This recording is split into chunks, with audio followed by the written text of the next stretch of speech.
E outra vez entrou na sinagoga, e estava ali um homem que tinha uma das mãos mirrada, e estavam observando-o se curaria no sábado para o acusarem. E disse ao homem que tinha a mão mirrada: Levanta-te e vem para o meio. E perguntou-lhes: É lícito no sábado fazer bem ou fazer mal? Salvar a vida ou matar? E eles calaram-se. E olhando para eles em redor com indignação, condoendo-se da dureza do seu coração, disse ao homem: Estende a mão. E ele a estendeu, e foi-lhe restituída a mão sã como a outra. E tendo saído os fariseus, tomaram logo conselho com os herodianos contra ele, procurando ver como o matariam. E retirou-se Jesus com os seus discípulos para o mar, e seguia-o uma grande multidão da Galiléia e da Judéia e de Jerusalém e da Idumeia e da além do Jordão e de perto de Tiro e de Sidom. Uma grande multidão que, ouvindo quão grandes coisas fazia, vinha ter com ele.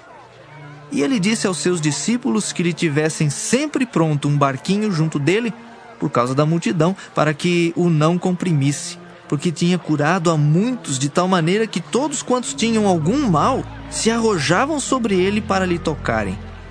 E os espíritos imundos, vendo-o, prostravam-se diante dele e clamavam, dizendo: Tu és o Filho de Deus.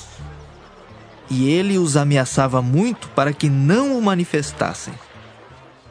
E subiu ao monte e chamou para si os que ele quis. E vieram a ele.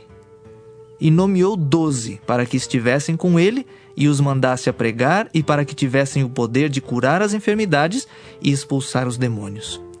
Simão, a quem pôs o nome de Pedro, Tiago, filho de Zebedeu, e João, irmão de Tiago, aos quais pôs o nome de Boanerges, que significa filhos do trovão.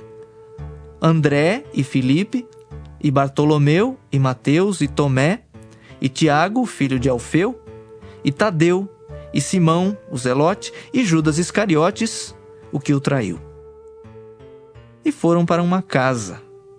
E afluiu outra vez a multidão, de tal maneira que nem sequer podiam comer pão. E quando os seus parentes ouviram isso, saíram para o prender, porque diziam: Está fora de si. E os escribas que tinham descido de Jerusalém diziam: Tem Beelzebu, e pelo príncipe dos demônios expulsa os demônios. E chamando-os a si, disse-lhes por parábolas: Como pode Satanás expulsar Satanás?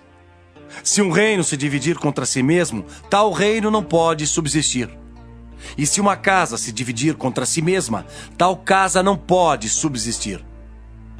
Se Satanás se levantar contra si mesmo e for dividido, não pode subsistir. Antes tem fim. Ninguém pode roubar os bens do valente, entrando-lhe em sua casa, se primeiro não manietar o valente. E então roubará sua casa. Na verdade vos digo que todos os pecados serão perdoados aos filhos dos homens, e toda sorte de blasfêmias com que blasfemarem. Qualquer, porém, que blasfemar contra o Espírito Santo, nunca obterá perdão, mas será réu do eterno juízo. Porque diziam: Tem espírito imundo. Chegaram então seus irmãos e sua mãe, e estando de fora, mandaram-no chamar. E a multidão estava assentada ao redor dele, e disseram-lhe: Eis que tua mãe e teus irmãos te procuram, e estão lá fora. E ele lhes respondeu, dizendo: Quem é minha mãe e meus irmãos? E olhando em redor para os que estavam assentados junto dele, disse: Eis aqui minha mãe e meus irmãos. Porquanto, qualquer que fizer a vontade de Deus, esse é meu irmão, e minha irmã, e minha mãe.